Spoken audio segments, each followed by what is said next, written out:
Media किस तरीके से हमारे माइंड और नैरेटिव को कंट्रोल करता है। जिस तरीके की वो नैरेटिव बिल्ड करते हैं उसी तरीके की हमें लगता है कि चारों तरफ वही चीजें हो रही है। चाहे वो कोरोना का बात करें तो चारों तरफ कोरोना, उसके बाद बात करें तो रशिया यूक्रेन की लड़ाई, तो लगता है कि चारों तरफ सिर्फ वही चल रहा है और दुनिया सारी की सारी उसी में बिजी है, चारों तरफ की न्यूज वही चल रही है। और उसके बाद अगर बात करें तो अभी फीफा वर्ल्ड कप, सब लगता है कि सब उसी में बिजी हो गए हैं। Hey everyone, I am Avinash Kumar और हम लोग देखते हैं कि मीडिया किस तरीके से हमारे चारों ओर होने वाली चीजों को सब कुछ बिल्ड करता है और सारा नैरेटिव उसी के अकॉर्डिंग लगता है और लगता है कि पूरी दुनिया में वही चीजें चल रही है। देखिए, अगर बात करें तो कुछ टाइम पहले कोरोना हुआ था तो सब लोग उसी की चर्चा कर रहे थे, उसका रशिया यूक्रेन की लड़ाई, उसके फिर कुछ टाइम पहले जेलेंस्की चारों तरफ चल रहा था कि ये बहुत ही स्ट्रांग है, सब कुछ क्या क्या कर रहा है। और उसके बाद अगर बात करें तो जब से फीफा वर्ल्ड कप हुआ तो चारों तरफ उसी चीज की चर्चा। अभी मोरक्को सेमीफाइनल में पहुंच गया तो सिर्फ और सिर्फ इस्लामिक कंट्री और उसे पॉलिटिसाइज करने की कोशिश की जा रही है। आपने देखा होगा कि किसी भी सोसाइटी की जो कॉमन सेंस होती है वो इसी बात पे बिल्ड करती है कि चारों तरफ हमारे न्यूज आउटलेट और सारी चीजों में हम क्या क्या देख रहे हैं, क्या सुन रहे हैं, क्या पढ़ रहे हैं, और मीडिया वही सारी चीजें प्रोजेक्ट करता है और उसके बाद आप उसी टाइप का नैरेटिव बिल्ड करते हैं। रूलिंग सोसाइटी की जो कॉमन सेंस होती है ना, वही आपको सोसाइटी के एक एवरेज पीपल की कॉमन सेंस भी मिलेगी। फीफा वर्ल्ड कप में जिस समय कतर बिड जीता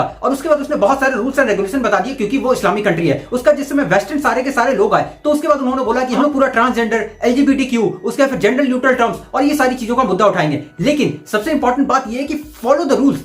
अगर आपके कोई घर में आता है, अगर कोई मेरे घर में आता है तो मैं बोल दूं कि इसमें नो स्मोकिंग है, आपको स्लीपर्स पहन करके नहीं आना है, तो of course this is my home and these are my rules, आपको उस चीज को फॉलो करना है। तो उसी तरीके से बहुत सारे जो वेस्टर्न कंट्रीज है वो सभी के सभी आकर के अपनी चीजें प्रमोट करने के, क्योंकि पूरी दुनिया को एक प्लेटफॉर्म मिल जाता है कि हम ये सारी चीजें यहां पर प्रूफ करके हम लोग सब कुछ बहुत बड़ा दिखाएंगे, पूरी दुनिया तक मैसेज पहुंचेगा। एलजीबीटीक्यू की जो ड्रेस पहन करके जो इंसान स्टेडियम में घुसा था और बाद में उसकी संदिग्ध तरीके से मौत हो गई, सारी चीजें अटेंशन सीकिंग हो गई है, सारे बिहेवियर्स हमारे अटेंशन सीकिंग हो गए हैं और हम लोग सारे के सारे एक्शंस को परफॉर्म यही चीज में करते हैं कि हमें कितना ज्यादा अटेंशन ग्रैबिंग चीजें वो मिल रही है, कितना सोशल अप्रूवल हमें मिल रहा है और ये सारी चीजों तक बात सीमित रह गई। एलजीबीटीक्यू, जेंडर न्यूट्रल टर्म्स, ये सारी की सारी चीजें वर्ल्ड में पूरी की पूरी शोभा देती हैं। ये बार बार कतर ने भी कहा है और उनके स्पोक्स पर्सन ने भी कहा है। लेकिन जिस समय कि आप अगर हमारी कंट्री में आ रहे हैं, अगर आप इस्लामिक कंट्री में आ रहे हैं तो वहां के रूल्स को फॉलो करिए, आप उस मुताबिक ढलिए। हमारे कुछ रूल्स हैं, हम लोग सिर्फ 28 डेज के लिए सारे रूल्स को चेंज नहीं कर देंगे, हम लोग इतने ज्यादा ओपननेस नहीं हो जाएंगे। अगर हम लोगों ने वहां पर ऑर्गेनाइज किया है तो आप उस चीजों को रिस्पेक्ट करिए और उसी मुताबिक रहिए। अगर आप हमारे कंट्री में आए, हमारे घर में आए तो उस चीजों को फॉलो करिए। बहुत सारे लोग इस बात से एग्री नहीं होंगे, लेकिन अगर बताइए कि जिस तरीके से पूरा वर्ल्ड अगर कतर में ऑर्गेनाइज हो रहा है जो कि एक इस्लामिक कंट्री है, वहां पर आ रहे हैं, तो उसके बाद फिर वो कहते हैं कि नहीं हम तो अपना पूरा का पूरा ट्रांसजेंडर, एलजीबीटीक्यू और सारी चीजें दिखाएंगे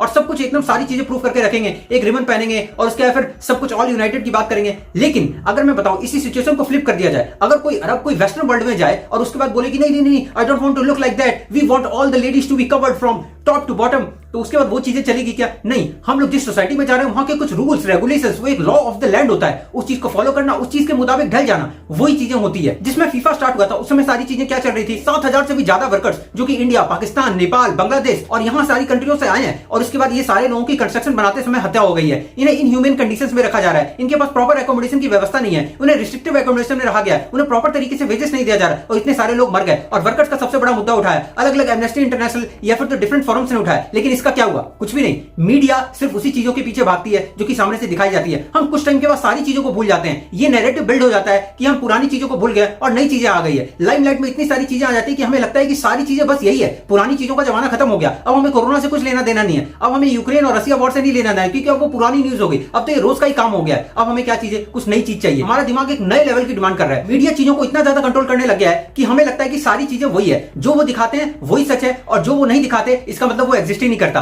पर दुनिया उससे कहीं ज्यादा बियॉन्ड है। आप लोग अपनी आंखों से सिर्फ वही चीज देख पाते हैं जो कि सामने वाला दिखाना चाहता है। और eyes can't able to see what our mind can't able to think. जो हमारा दिमाग सोच नहीं सकता है ना, वो हमारी आईज देख भी नहीं पाती, चाहे वो सामने ही क्यों ना हो। तो ये एक बहुत इंपॉर्टेंट चीज है, इसीलिए आपको एक इंटेलेक्ट बिल्ड करना चाहिए, आपको चीजों को इन्फॉर्म डिसीजन में पढ़ना चाहिए, आपको चीजों को बायस्ड होकर नहीं सोचना चाहिए, बल्कि दोनों पर्सपेक्टिव के बारे में व्यू पॉइंट इकट्ठा करके उसके बाद ही में बात करनी चाहिए। वरना वन साइडेड व्यू या फिर गवर्नमेंट कंट्रोल मीडिया की बातें अगर सुनेंगे तो उसके बाद आपका नैरेटिव रेडिकल तरीके से बिल्ड होगा। आपको समझ में आएगा कि मीडिया किस तरीके से बहुत हद तक हमारी कई सारी चीजों को कंट्रोल करता है। So thank you so much.